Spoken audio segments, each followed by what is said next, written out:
আজ হলো সরস্বতী পুজো, বাঙালিদের ভ্যালেন্টাইন্স ডে। ছোট থেকে এই দিনটার অপেক্ষায় থাকতাম সরস্বতী পুজোর দিন শাড়ি পরবো বলে। আস্তে আস্তে যত বড় হচ্ছি এই সরস্বতী পুজোর এক্সাইটমেন্টটা ততই কমতে থাকছে। আর আমাদের ওখানকার মতো এখানে তো আর সব জায়গায় ঠাকুর ওঠে না, ওই আমাদের টাউনশিপের বাঙালিরা মিলে একটা পুজো করে, আজকের ওখানেই যাব। আর আজ তো পলেরও ছুটি নেই, ও অফিসে বেরিয়ে যাবে। আমি আর মা আজ সকালে উঠে রান্না করে নিয়েছি খিচুড়ি, সাথে করেছি আলু ভাজা আর বেগুন ভাজা। ও অফিসে বেরিয়ে গেল আর আমি স্নান সেরে আমার ঘরের মা সরস্বতীর পুজো দিয়ে নিলাম। ঘরের পুজো দেওয়া হয়ে গেল আর এখন রেডি হয়ে সবাই মিলে বেরিয়ে পড়েছি। টাউনশিপের বাঙালিরা মিলে যে কমিউনিটি হলে পুজো করছে সেখানেই পুষ্পাঞ্জলি দিতে যাচ্ছি। দুর্গাপূজার সময় যেমন বোঝা যায় না যে দুর্গাপুজো হচ্ছে, ঠিক এখনই সরস্বতী পূজার সময় কোনো কিছু মনেই হচ্ছে না। ছোট থেকেই তো সরস্বতী পূজার দিন ঘুম ভাঙতো পাড়ার মণ্ডপের রবীন্দ্রসঙ্গীত শুনে। যাই হোক, প্রবাসে এর থেকে বেশি কিছু আর আশা করা যায় না। 10:30 থেকে অঞ্জলি হওয়ার কথা ছিল, তাই আমরা তাড়াতাড়ি চলে এসেছি।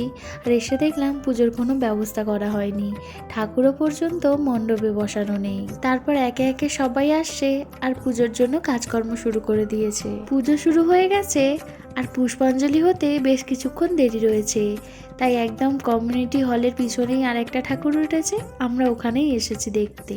চারিদিকটা কি সুন্দর করে সাজিয়েছে আর বেশ কয়েকটা সুন্দর সুন্দর রাঙ্গোলিও দিয়েছে। আমাদের ওখানে তো সব তোড়জোড় করতে করতে অনেকটা দেরি হয়ে গেছে, কিন্তু এখানে এসে দেখলাম যে এদের পুজোই হয়ে গেছে। সবটা খুব সুন্দরভাবেই এরা করেছে। আর সব থেকে সুন্দর মায়ের মূর্তিটি, কি অপূর্ব লাগছে, চোখ তো ফেরানোই যাচ্ছে না। পুজো তো সম্পূর্ণ হয়ে গেছে, তাই এদিকে প্রসাদ দেওয়া শুরু করে দিয়েছে। আমরাও সবাই প্রসাদ নিলাম, নিয়ে এখন আবার আমাদের পুজোর ওখানে যাচ্ছি। এই পুজোর সময়গুলো বোঝা যায় যে একসাথে কত বাঙালি রয়েছে এখানে।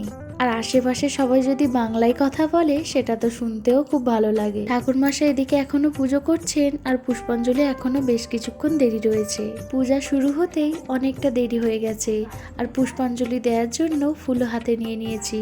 আর আমাদের পুষ্পাঞ্জলি এবার শুরুও হবে। আমরা প্রথমবার পুষ্পাঞ্জলি দিচ্ছি আর একবার পুষ্পাঞ্জলি হবে, আর পুষ্পাঞ্জলির পরে হবে হাতে খড়ি। এই মায়ের মূর্তিটাও খুব সুন্দর হয়েছে।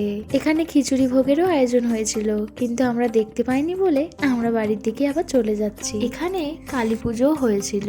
অনেকটা বেলা হয়ে গেছে, তাই আর ওয়েট করলাম না।